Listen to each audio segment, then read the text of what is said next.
Yes, sir, we promised you a great main event here tonight. Andre, the China WrestleMania! Hulkamania is running wild. My God, what a It's not the world is watching!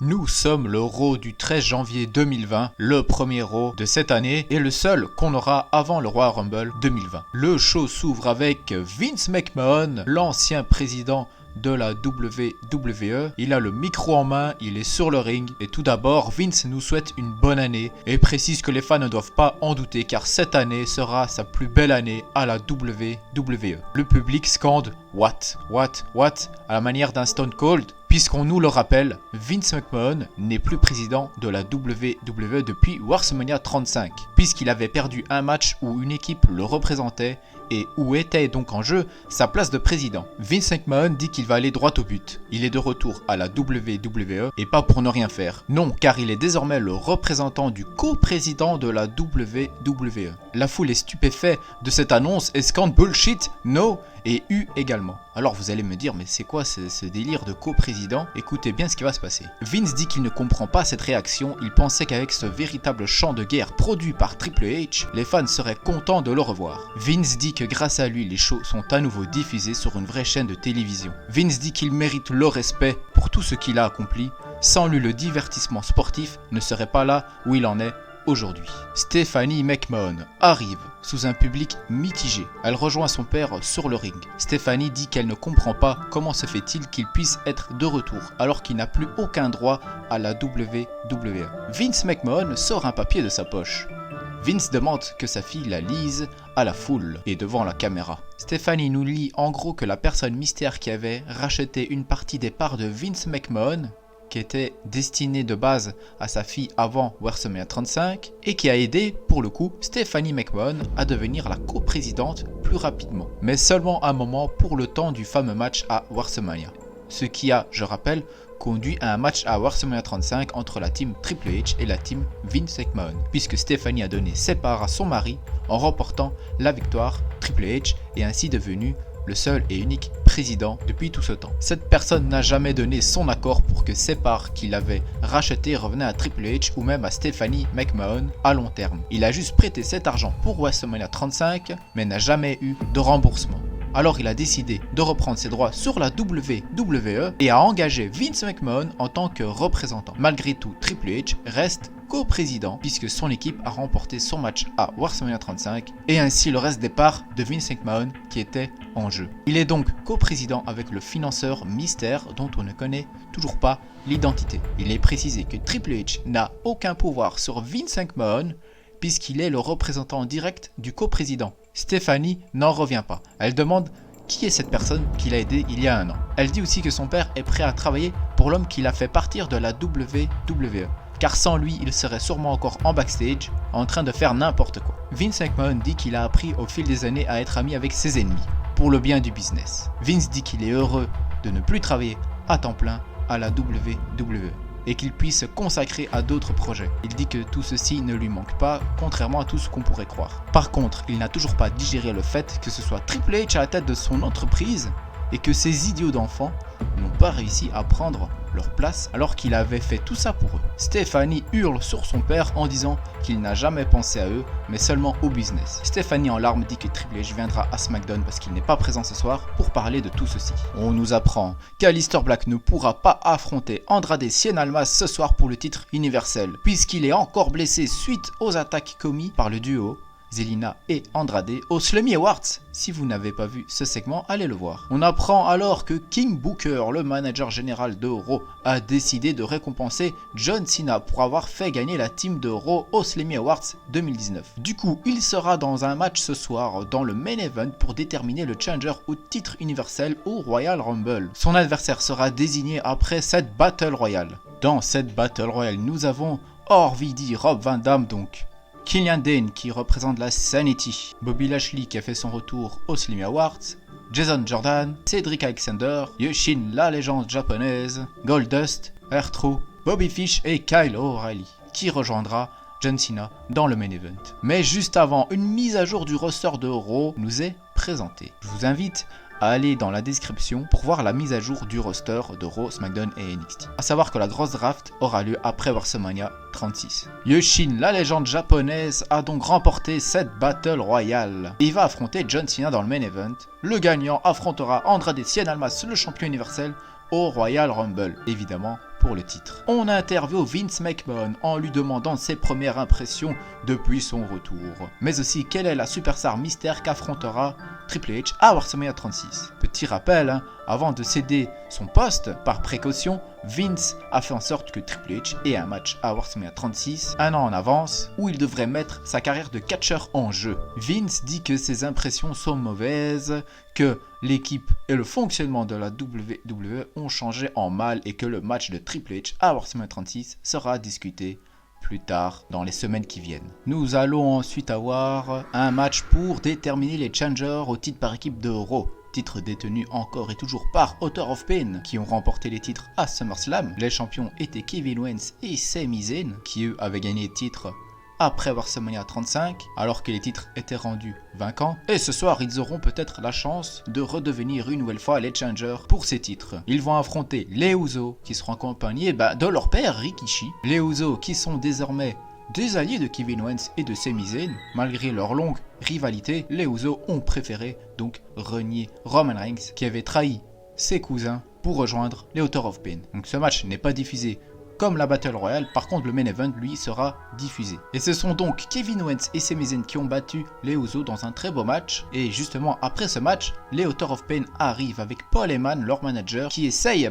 de les retenir. Ils vont sur le ring pour s'attaquer à leur challenger, mais les Usos viennent en aide à Kevin Owens et Sami Zayn, faisant fuir The Author of Pain en laissant seul Paul Heyman. Rikishi, qui lui aussi s'est fait quand même pas mal défoncé ces derniers mois par Author of Pain et Roman Reigns, monte à son tour sur le ring et envoie ses fesses directement dans la face de Paul Heyman qui est seul sur le ring pendant que l'Author of Pain fuit. Stephanie McMahon est en colère. King Booker, le manager général de Raw, essaie de la calmer. On voit alors Sonya Deville, la championne 24/7, accompagnée de Mandy Rose. Je rappelle, elle a gagné le titre au Slammy Awards après avoir fait le tombé sur Jinder Mahal, qui lui avait détrôné R-Truth. Elles sont poursuivies par le roster féminin et même masculin. Stephanie dit que son roster féminin vient de se barrer. C'est dommage car le prochain match devait déterminer qui sera la prochaine challengeuse au titre des femmes de Raw. Shayna Baszler arrive seule en proposant qu'on lui donne directement le titre.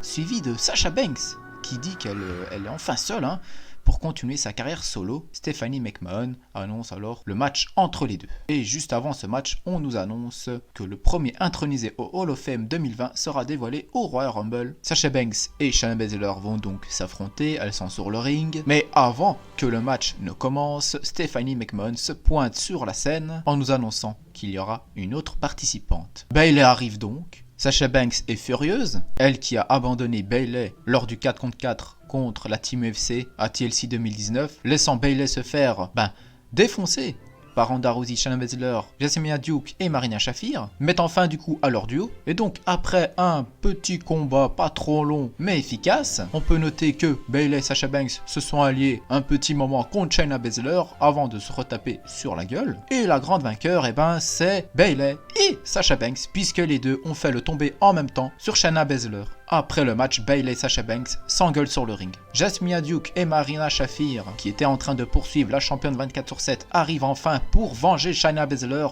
mais elles se prennent le finisher de Bayley et de Banks. Les deux challengers se fixent longuement après cela. Buddy Murphy est avec Alexa Bliss, sa manageuse, au vestiaire.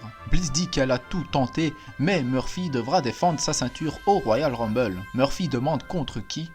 Bliss lui dit qu'un challenger sera déterminé à SmackDown. Alexa Bliss dit ensuite qu'elle aimerait elle aussi revenir sous les projecteurs avec de l'or autour de la taille. Buddy Murphy dit qu'il est trop occupé pour l'instant. Bliss semble contrarié et s'en va. Murphy n'est que peu intéressé. On nous rappelle que Johnny Gargano fera ses débuts au Royal Rumble, cette fois-ci avec un peu plus de précision puisqu'il ne sera pas dans le Royal Rumble match directement.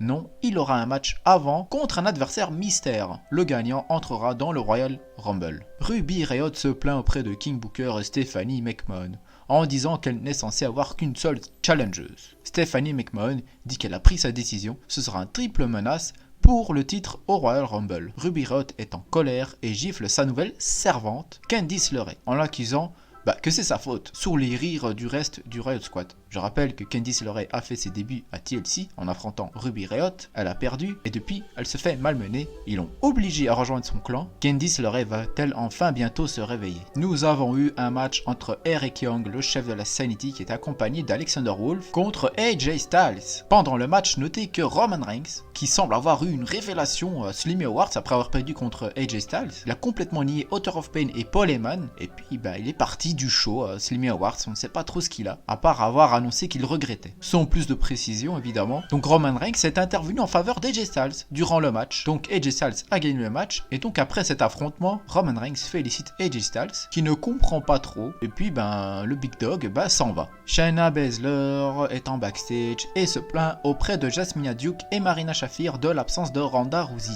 Elle dit qu'elle est sûrement en train de tourner un film pourri avec The Rock et Ronda Rousey arrive et dit que ses oreilles sifflent. Shayna Baszler nie et dit qu'elle est contente de la voir et puis elle part précipitamment. Encore en backstage, nous avons Sonya Deville qui essaye d'ouvrir la porte des toilettes à Mandy Rose. Quelqu'un semble avoir fermé la porte à clé. Alexa Bliss porte un coup de chaise dans le dos de Sonya Deville qui tombe à terre directement. Elle porte le tombé et remporte le titre 24/7 avant de se faire pourchasser par Becky Lynch et Charlotte. Juste après, nous avons eu une victoire de Finn Balor qui a battu Harper, qui est le nouveau membre de la Sanity depuis quand même un petit temps. Il était accompagné de Nikki Cross. Il s'est fait battre par tombé, un petit roll-up. Encore, après la victoire, Harper veut s'attaquer à Finn Balor, mais il se fait passer par-dessus la troisième corde. Nikki Cross empêche Harper de remonter. Balor prend ensuite la parole en annonçant qu'il sera dans le Royal Rumble et qu'il le gagnera pour la deuxième année consécutive. Paul Heyman demande à Roman Reigns ce qui lui arrive. Roman Reigns ne répond pas comme d'habitude et prend ses affaires avant de quitter les vestiaires, n'affichant aucune émotion. Ensuite nous avons Author of Pain qui arrive pour prendre des nouvelles de Paul Heyman qui semble très contrarié envers les Author of Pain. Après cette tension, nous avons Adam Cole en interview. Il nous dit qu'il en a terminé avec Roderick Strong, il l'a vaincu à TLC et peut le refaire si Strong a encore envie de se prendre une raclée. Et il pense que c'est le cas car lui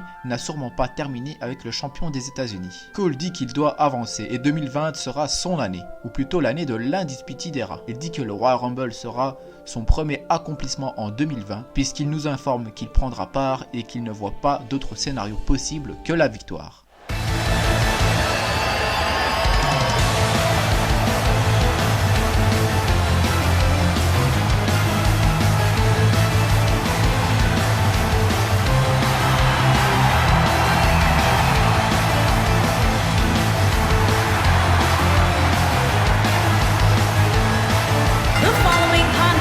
Dominance here tonight, but as we all know, only one will walk away with their arm raised in victory. And a half of dominance! And his opponent, from West Newbury, Massachusetts, weighing in at 251 pounds, John Cena!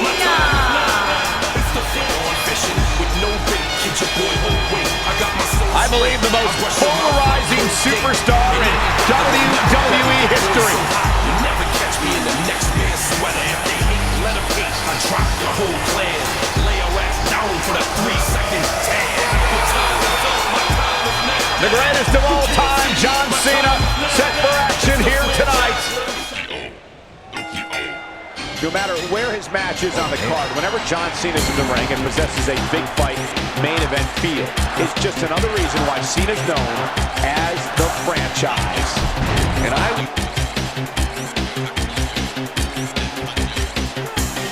nasty as good grief.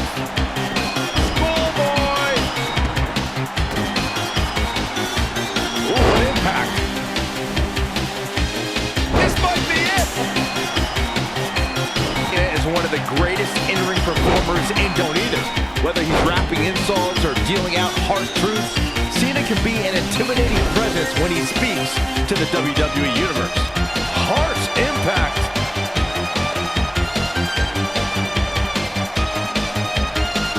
John Cena starting to take some deep breaths in there.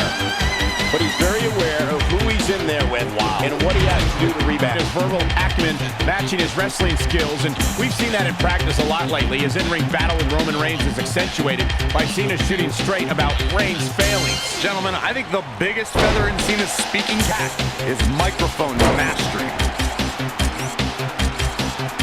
Big move coming. Wait for it. Boom. He doesn't look too eager to get up, and I don't blame him. Slam down hard. Here's the cover. True testament to grit.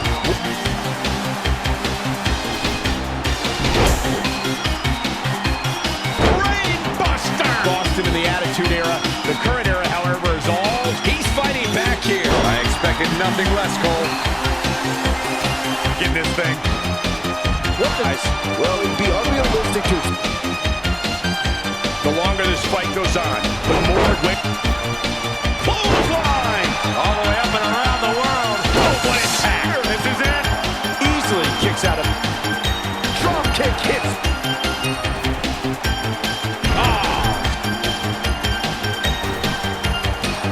Cliche, but it's true here. It ain't over till it's over. Escapes trouble there. And look at the quickness by Cena.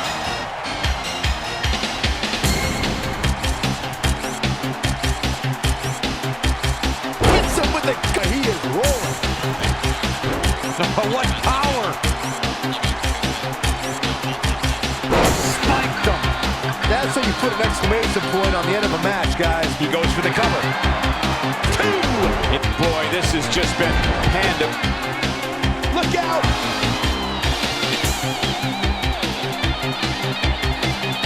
Nailed it. 1, 2. A kick out, and he almost had him. Ooh, John Cena may have it. You gotta believe this one's over. Are we looking at yet another John Cena victory here? Goner. This one's over. John Cena with a nice reversal. Shoulder attack. Hold on, guys. This isn't good. No question about it, Cole. Looking a little. Great job escaping, trying to turn this thing around. He's making a statement here with this attack. Got a problem here, guys. No kidding. Who knows what'll happen next? Where's Cena going to go here? What's he going to do? I don't know. Oh, my God. Cena. No way. Second rope. What an AA. That should do it. Got the shoulders down. 2. Barely at 2.5. I'm just as shocked.